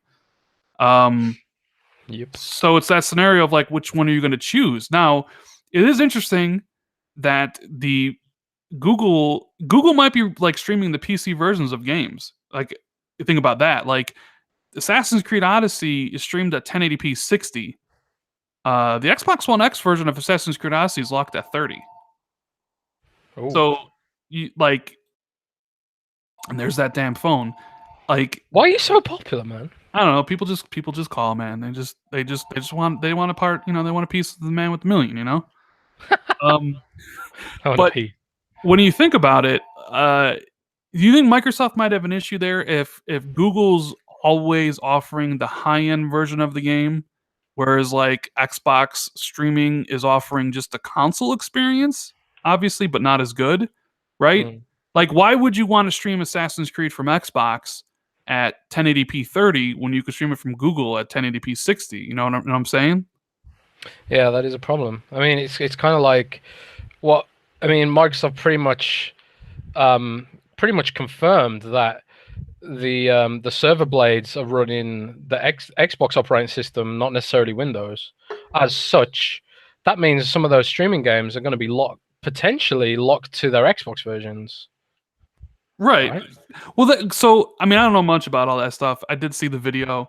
They put together the rack with 4 Xbox One S's. So my first thought was like, well, like when this eventually streams Scarlet games, are they going to have a rack of Scarlet systems? Like how?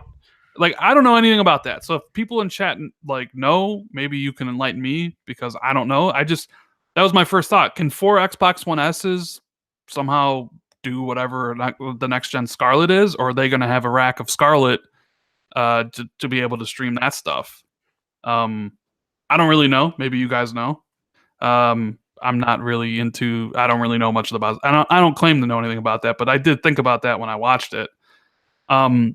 But at Xbox, I mean, they're all about like, and I know this. Originally this will be about like, hey, this is just about the Xbox user who's playing on his Xbox, but he has to leave, and then you can play it on the phone, you can play on your tablet, come home, and the kid wants to watch TV, so you get off and you can play it on the PC and stuff.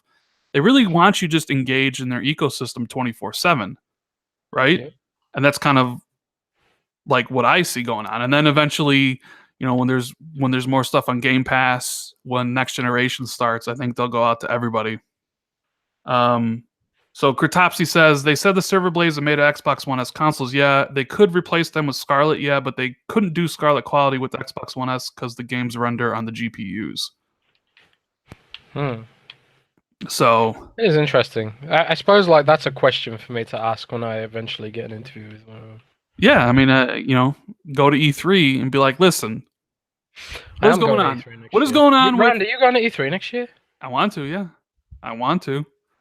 Like, damn, we're gonna be like, we should get T-shirts, podcast T-shirts. Yeah, we should get merch, man. So your 2 big questions you need to figure out when you go to Xbox would be like, what's up with the server racks, and what's up with Miami Street? And why doesn't Sea of Thieves have fishing yet? Yeah, why doesn't it have fishing? Why doesn't it have all this cool stuff? Why doesn't it have gameplay? Now, Jez, I don't know if you saw this bit of news yesterday, but Sony announced PlayStation name changes. Yes, Finally it did. happening. Did you I've got a PlayStation ID. I think I don't know if I can use it anymore because I don't have the email address attached to it. But the ID is terrible, and I know like a lot of the PlayStation peeps out there. They've been on PlayStation forever, and they probably have terrible names too that they came up with when they were 13, like XX Doom X Super Dude 69X Fart Muncher? Yeah. Fart Muncher. Yeah, you don't necessarily want an ID like that when you're pushing 40. So it's pretty cool that they added this in, but there are some caveats on there. Yeah, it seems like it's like some of the earlier games before April 2018 maybe won't be compatible, and there might be issues and stuff. Like, I don't know, man. I would love to know what took so long, why they had to go through all this. But it does really seem like Sony is just going down a checklist and marking off all the issues that people have with PlayStation before next generation comes. Like crossplay, checked off. We're running a beta for it now. We got that covered. You want name changes? Checked off. We're doing that. Backwards compatibility. We've all seen the patents. You know what's going to happen. Checked off. It's almost like they want that full transition to next gen to be like, all right, what are your complaints now? We basically covered everything. And I honestly think PlayStation 5's next year. I truly 2019 holiday. I think so. I think 2019 holiday. I think the PlayStation 5 is going to come out. I think they're going to reveal it early next year. I mean, how you can really argue Xbox revealed their. I mean, Xbox. Phil Spencer at E3 was like, "We're working on next consoles." Sony's already talking about it. They had the exec yesterday say that next generation PlayStation hardware console is a necessity. So that kind of talk's heating up. I honestly think next gen begins next year, and I think PlayStation 5 is going to have a 1-year head start over Xbox. I agree wholeheartedly.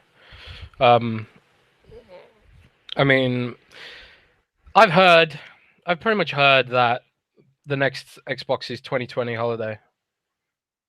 I mean, that's kind of what I've been thinking. Yeah, it's what I've heard. I'm working on locking that down, but that's what I've heard. Which potentially would give Sony a year head start.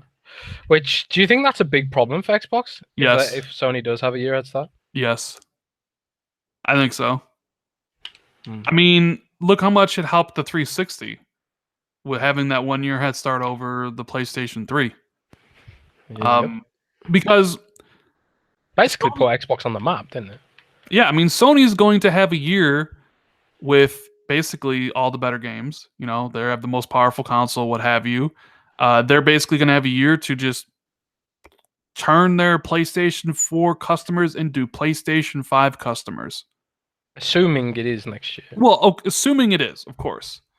But I'm just saying, like, I think it is.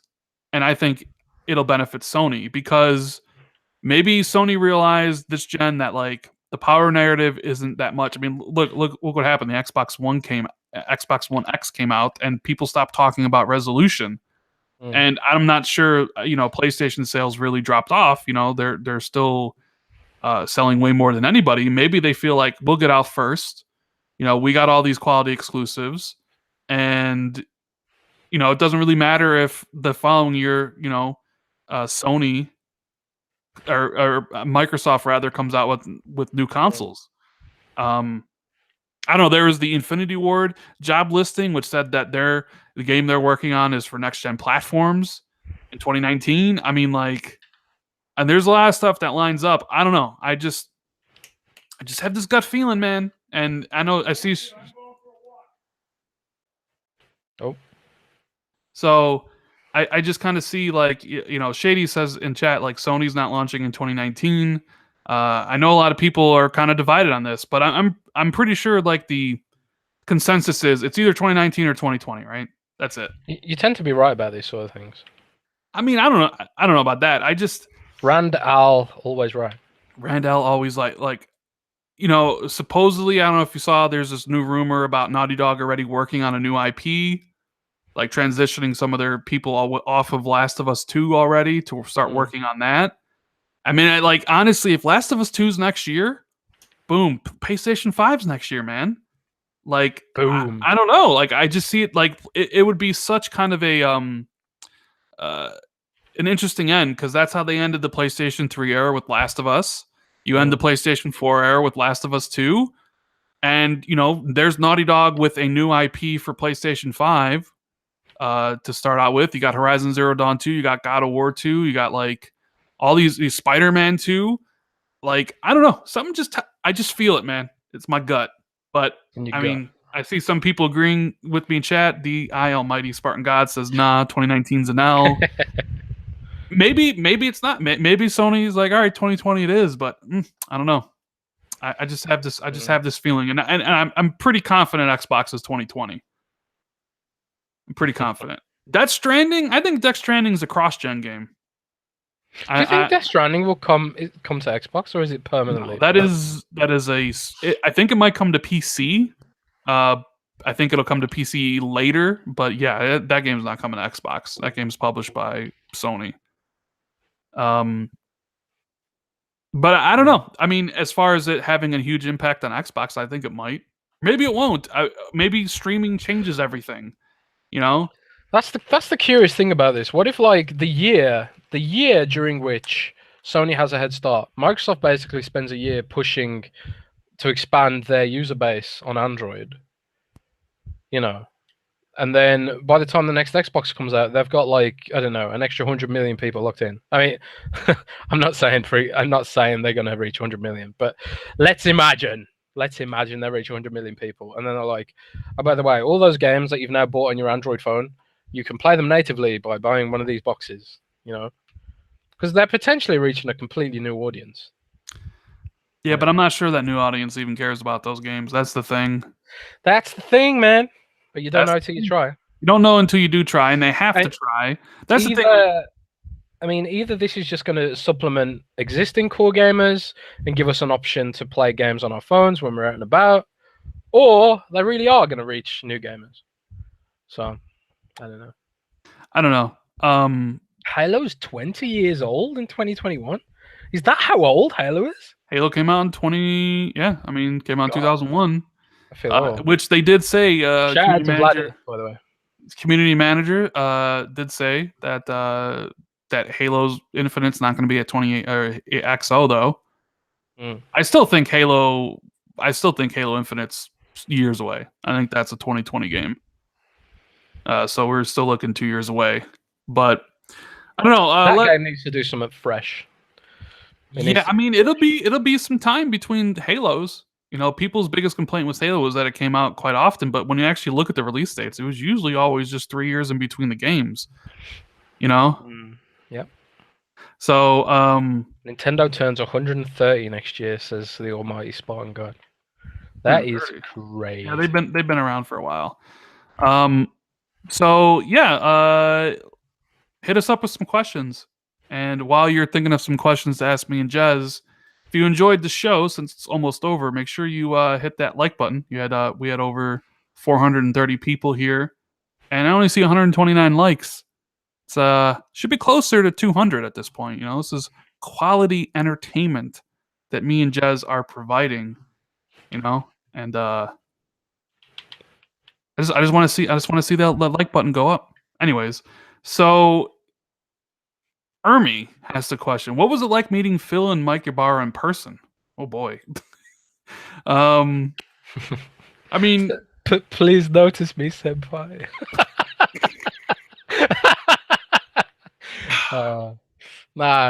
It was cool meeting them both for the first time. The first time I met Mike Ybarra, he was helping the TIC guys get access to the press room.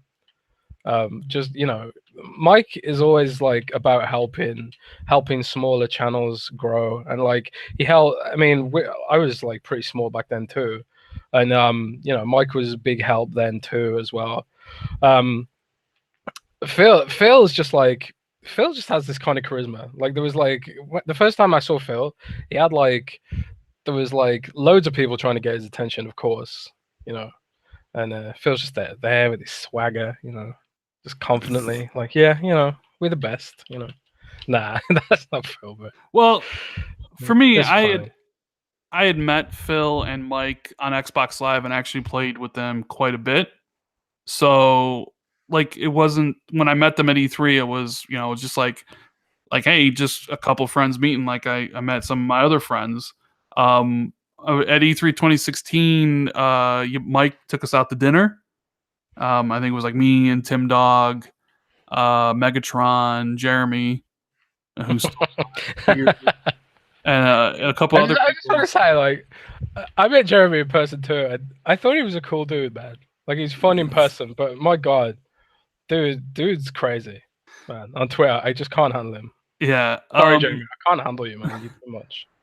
Yeah. So I mean, we had dinner with Mike, and I mean, he's a cool dude. He's very much like a gamer's gamer. Like he plays. I mean, he's doing like insane hours on Destiny 2. Like, dude plays. He's a really nice guy. And then Phil, I had met, and we were talking to him. I think it was like a press event after E3 26 after their conference, and I think we sat there and I talked to him for like an hour. And like I remember his PR people had to like come shag him away from us because like like he was like, you need other people to go talk to in this thing. Who are you talking to? It's some random nobody. You know what I mean? Like, random. Yeah, random nobody. But get it? No, random. Maybe it'd be different if like oh my god, Rand didn't even acknowledge my point. I heard it. I heard it. Maybe it'd be different if I never spoken to him before, like either of them. But like I had had played games with them quite a bit beforehand, so it was just like meeting a couple guys. I mean, I just recently talked to Phil 2 weekends ago, like when we played Forza together. And he's just very much like like just like anybody else, really. I don't know. I think some people like have this like they're just like gods or something. You know what I mean? They're just dudes. Me. Yeah. You're just really nice guys. But yeah. They I haven't met Phil that much. I think like I basically saw him a bit at E3. But Phil's like he's so down to earth. He's just so much passion. The thing is, you can't work at Microsoft. You can't work at that level without having crazy amount of passion. Like all those Xbox guys, Aaron and Phil and Mike and community managers like Josh and then AC Bongos and Major Nelson. They've all got so much passion. You can't work at that level without having that kind of passion. Yeah. Shannon too. Shannon Loftus has a crazy amount of passion too. So Eternal Shaddai says, your thoughts on Bully 2? Thanks for the super chat. Well, I did a video about it yesterday, Jez. I don't know if you saw it, but supposedly there's casting calls. Yeah, what is this? Supposedly there's casting calls that have come out for Bully 2 in the UK. And it's for like teenagers and kids, Like, couldn't that be like really controversial in today's social justice? Doesn't Rockstar live off of controversy? Yeah, that's true. This has been rumored for a while, man. Like Bully 2 has been rumored for a couple years. So I would not be surprised to see if like that was Rockstar's next game after Red Dead. Quite frankly, I hope so. The rumors are that it's set in college instead of like high school this time. What exactly was I've never played Bully. Buddy? That's Buddy? pretty much the opposite. I've never played Buddy. Yeah. What is the gameplay exactly for those who don't know, specifically me? It's an open world I mean, there has a lot to it. Like you go to class, you have like, questions, and it's an open world game. You like run around with your like skateboard, you beat people up. Sounds mean. It's a cool game. It's definitely like a cult classic that a lot of people really like. But yeah, so I don't know, that comes out or hopefully it's true. You see Forza Horizon 4 hit 2 million players as well. It did. Which that's quite a lot of players, right? It is, but I thought it would be more. Really?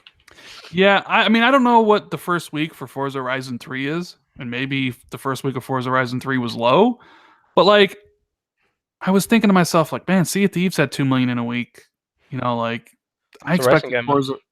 Yeah, I guess that is the truth. It is a racing game after all, and I guess Sea of Thieves. It's because I wasn't hyping it. That's why. Yeah, you should have hyped it. Sea of Thieves had that many players because of my tweet. That's what it is.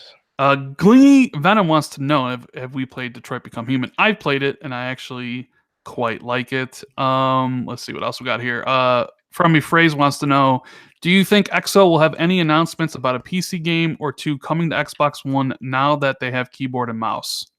I would hope so. I'm quite annoyed actually because Stellaris, which is one of my favorite PC games for those who listen to this podcast, Stellaris is like a grand strategy game where you make a galactic empire and take over the galaxy and stuff like that.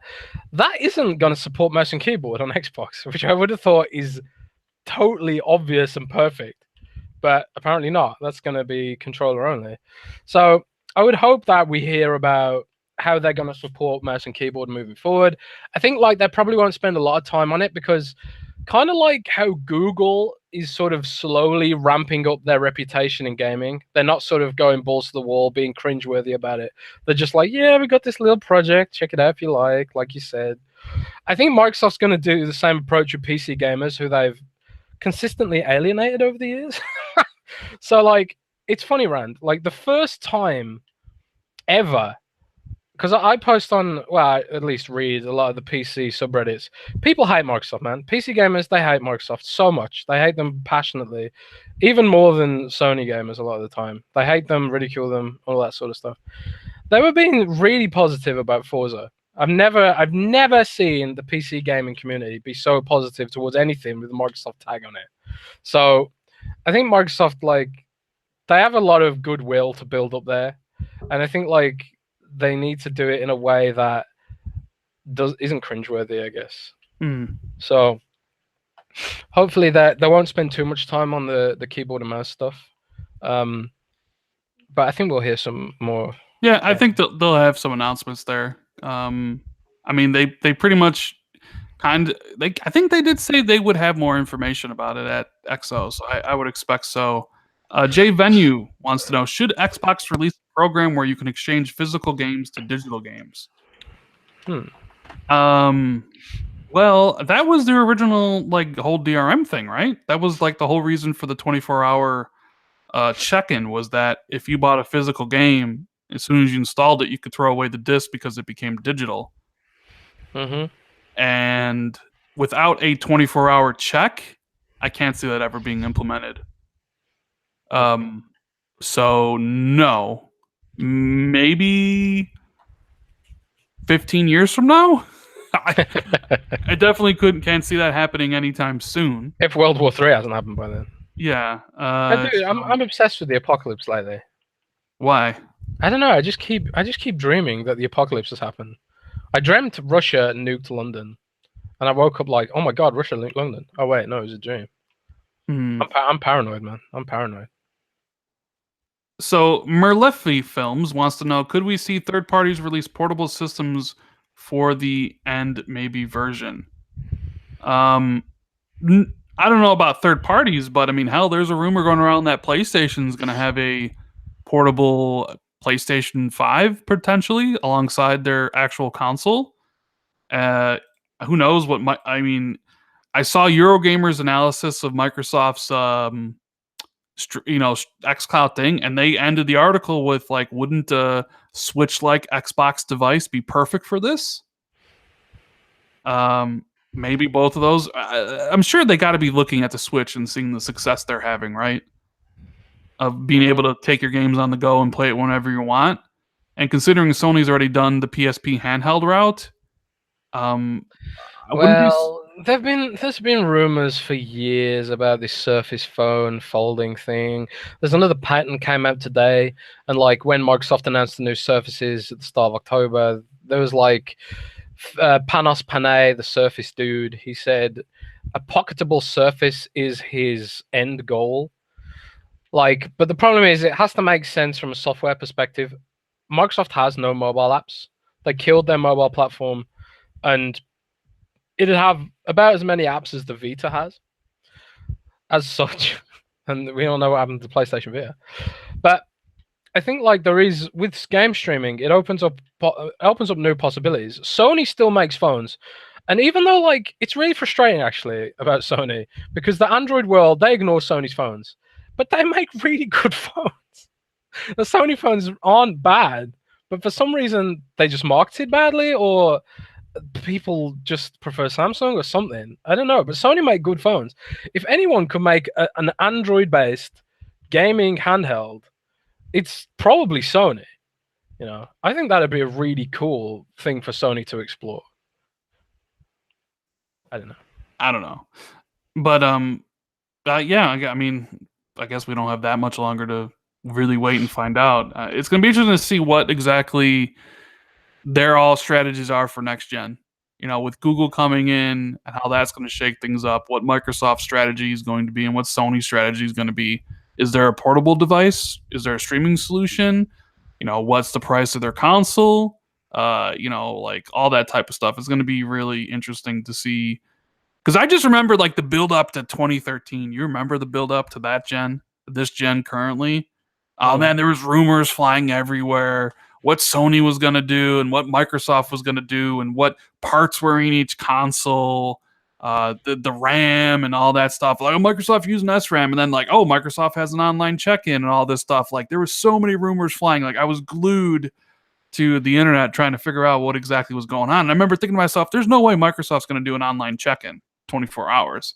And of course, well, we were wrong, but then we were right. And I think a lot of these kind of rumors and stuff are all going to start picking up shape or picking up steam, especially if like it's really next year.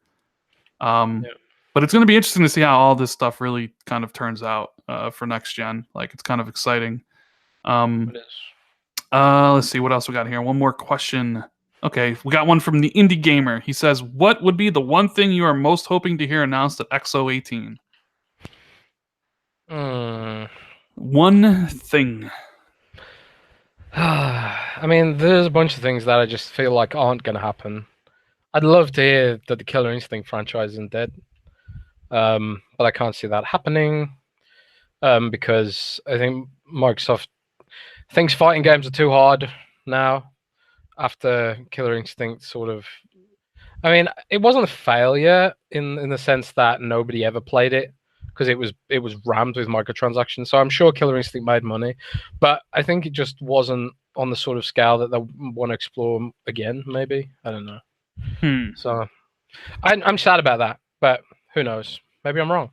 I want to see Age of Empires gameplay, please. Age of Empires 4. Been hearing really good things about Age of Empires 4. That it's shaping up well, and it's going to be like the biggest in the franchise history, so that's exciting. I've also been hearing really good things about Gears Tactics. Really love XCOM, so I'm excited to see how that takes shape. But as for new announcements, I don't know, man. I'd love to see them announce Fable finally, so we can stop the rumoring. That's kind of the one thing I was thinking, because I was like, well, the announced stuff is the announced stuff, like Gears and whatever, and Ori, like in Crackdown, yeah.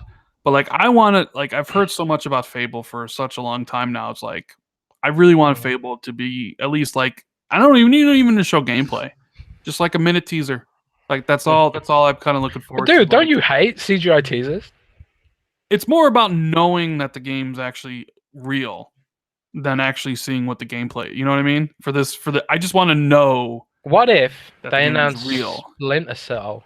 Okay, well, that obviously will change anything, but that ain't gonna happen. I'm not getting hyped up for Splinter Cell again. Ubisoft said that like they're fighting for resources and stuff. Like, no, like what? Fighting for resources? Well, 1,000 people worked on Assassin's Creed apparently. I mean, fighting, like, to be able to find a studio that's going to make Splinter Cell. That's what they really meant.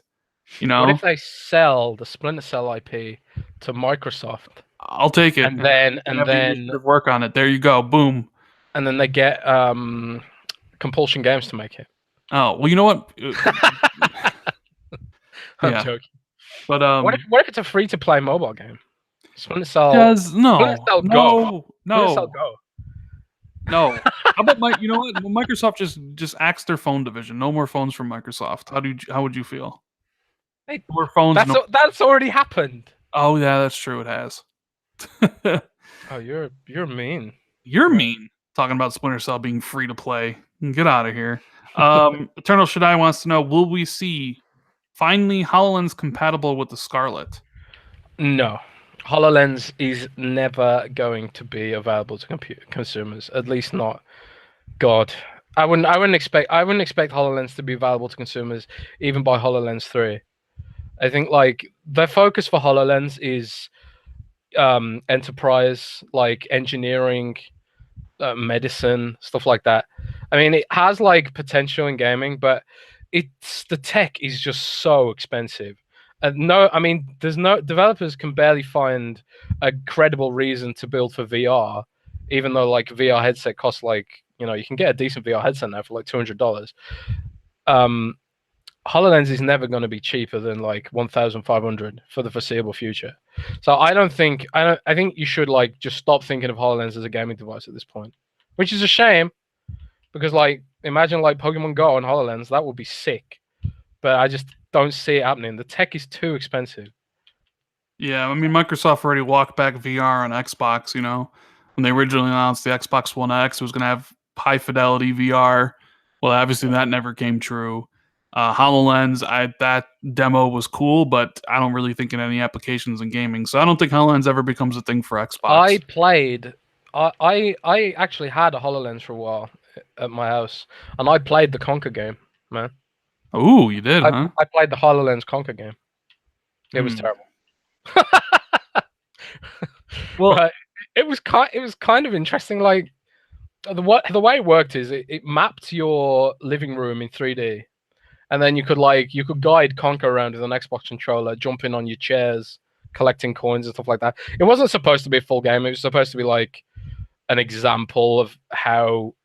It was unfortunate they had to use the Conker IP for that, but it was just basically a tech demo. You could imagine how Sonic could work on that. The thing is, nobody's gonna ever have a HoloLens because they're so damn expensive. Yeah. Anyways. The new update is coming for Xbox with avatars, so go make your avatars. I would recommend not because they're not very good, in my opinion. But we're going to get on out of here. Jez, what do you got cooking up on Windows Central? Anything interesting? Working on a few stories right now. I don't know if they'll pan out, but there's a lot of cool things going on behind the scenes at Xbox right now. I'll just say that. Yeah. Make sure you follow Jez on Twitter. His link is in the description. And if you enjoyed the show, give it a thumbs up. Subscribe here if you're new. I'll be dropping new videos. I see people asking me for a new video about all my gaming stuff, like all the games I have, which I'm planning on making. So that'll be coming soon. Enter the giveaway. Links in the description if you want to win. It's on my Twitter as well. Thanks to everybody here live with us on YouTube and the chat. All the mods doing great work. Thanks to everybody who's going to listen to this later on SoundCloud and Google Play and iTunes. We appreciate it. And we will see you next week, hopefully for a lot of new information. And have a good rest of the day, guys, and we'll see you later. Take care, everybody.